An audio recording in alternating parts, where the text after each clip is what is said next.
Hello.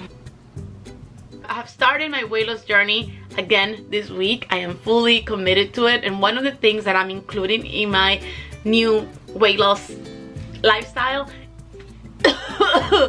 is intermittent fasting. I have done intermittent fasting in the past and I'm doing it again. I am not an expert on this topic. I know a little bit about intermittent fasting because I googled and I watched some videos, and I am slightly informed about it, not too informed, but enough for me to make the decision to do intermittent fasting and apply it to my life. Intermittent fasting is when you fast. What it is that you set the purpose of eating your meals during a period of time and then you fast for the remaining time. For example, some people do 18-16. That makes no sense. 16-8, which means that you're gonna fast for 16 hours and you're gonna eat your meals in a period of 8 hours. Some people do 9-15, some people do 24 hours fasting and 24 hours eating. Some people go as far as doing 48 hours fasting. We all do fasting. When you go to sleep, you're fasting, and fasting is part of our daily lives. Sometimes you skip breakfast, sometimes you don't have dinner, sometimes you don't have lunch, and in that time you are fasting. So technically you're intermittent fasting without even knowing it. Truly, intermittent fasting is just commitment to skipping breakfast. You can find all kinds of research about intermittent fasting online. Some studies prove that it works and some studies prove that it doesn't work, and it really depends on what you Google. If you Google intermittent fasting doesn't work, you will find articles that tell you it doesn't work and why. And what I did find is that there's not a specific way to do intermittent fasting. Nothing out there really tells you 24 hours fasting versus 16 hours fasting will work better for you. I think that's just gonna depend on your style of living and who you are. The only thing intermittent fasting is asking you to do is fast. They're not asking you what to eat or how to eat it or what foods to include or what not to include. They're only asking you to fast. I think that is why people choose intermittent fasting. When you fast, your body uses your nutrients, excess nutrients, I guess, that you have in order to continue functioning. Your body is just using whatever it has in store. I did intermittent fasting at the beginning of the year, and I lost the same amount of weight when I was doing intermittent fasting than when I was not. So it really was not helping me lose weight. What it was helping me do though is keep my meals organized. I think intermittent fasting has a lot of benefits beyond what people tell you. I think what it teaches you is to have more intuition with what you're eating and when you're eating it, and kind of listen to your body, and whenever your body is ready to eat. It also gives you structure for when you're supposed to be eating. It made me have structure, organization, and it made me stick to a schedule.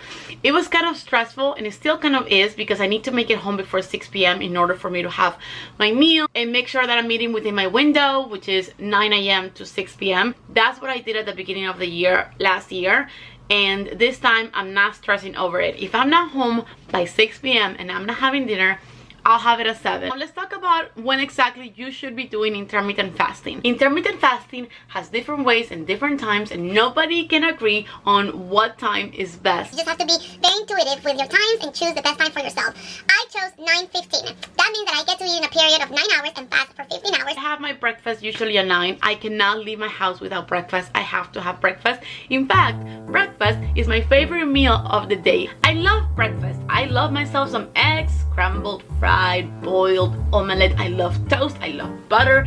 I love pancakes. I don't love pancakes, but I can eat some pancakes. Tomorrow, the world ended, I would have Cuban breakfast as my last meal. I love myself some Cuban toast with a butter. Oh, I'm hungry.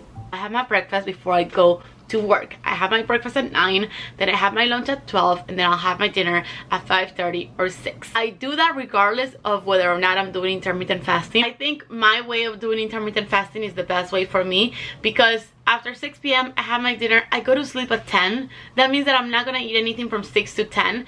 And if you have a good dinner at 6, you're not gonna be hungry before 10. I don't know if it's helping me with weight loss, but it's definitely helping me stay organized and have a structure and stay on track. And I appreciate that about intermittent fasting. I'm not gonna do it for a long time. Another thing that I read online and I saw in a video, I think, is that there are no real studies about the long-term effects of intermittent fasting.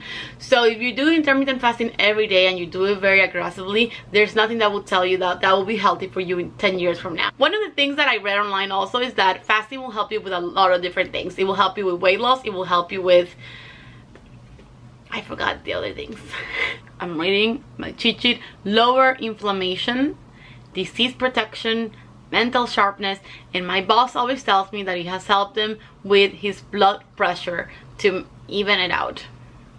I guess the number one is weight loss, and that's why people do it the most, not only because it makes them feel good, but because it helps them lose weight. Intermittent fasting also helps you reduce the amount of times you're snacking throughout the day, because a lot of the times we can snack after we have dinner or maybe before breakfast and we're just munching all day. And this way you can tell yourself, no, I'm only gonna eat from 12 to 8 or from 8 to 5, and that way you can have a bit of timeline on when you're gonna snack and eat and feel fulfilled. I'm gonna tell you what Google says. It says intermittent fasting can be an effective way to lose weight, but research shows it has tons of other benefits too, like weight management, brain power, and cellular protection. Also, intermittent fasting may reduce the risk of diabetes, cancer, and heart disease.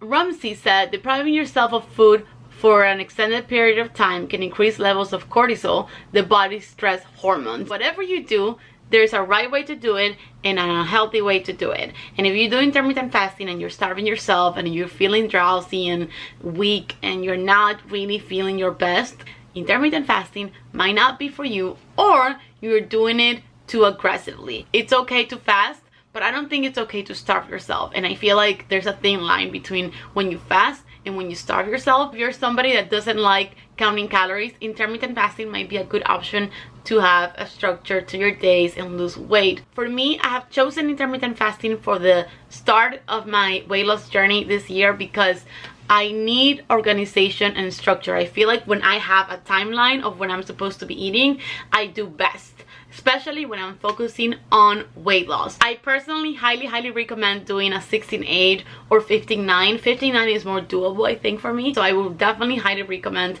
15-9, especially if you're just starting your weight loss journey, because it will help you and it will give you a bit of a structure. There's so many different ways to lose weight, and this is one that can be very useful for a lot of people. All the information that I talked about today is information that I have found online and through YouTube videos and through Twitter. But I'm not an expert, so don't kill the messenger. I'm only passing on the information I read online. I think intermittent fasting is really interesting because it has been around for a really long time and we just started to make it a big thing. Whatever you choose for yourself when it comes to intermittent fasting, be intuitive about what you want and be intuitive about your body and how you feel. Whatever diet you choose for yourself, make sure that you're choosing the right diet and do it the healthy way. Just like keto, just like counting calories, just like anything else in life, if you choose one of those things and you're not doing it the healthy way, you can have a lot of health issues. For example, calorie counting. If you don't eat enough calories, your hair will start falling off. And if you do keto the wrong way, your cholesterol levels can go way up. Alright, well, I think that's all for me. I just hope that whatever I said makes sense and that you can find it useful. Hope that whatever choice you're making for your life, whether it's intermittent fasting or not fasting at all, you're doing it the healthy way, because you gotta listen to your body and you gotta do what works best for you. Thanks for watching. You don't have to like and subscribe. Like always, go to the gym, drink your water, do your squats, count your calories. Don't count your calories. Fast or don't fast. I support whatever you choose for your life. Whatever works best for you, that's what you need to do. I'm out. Peace.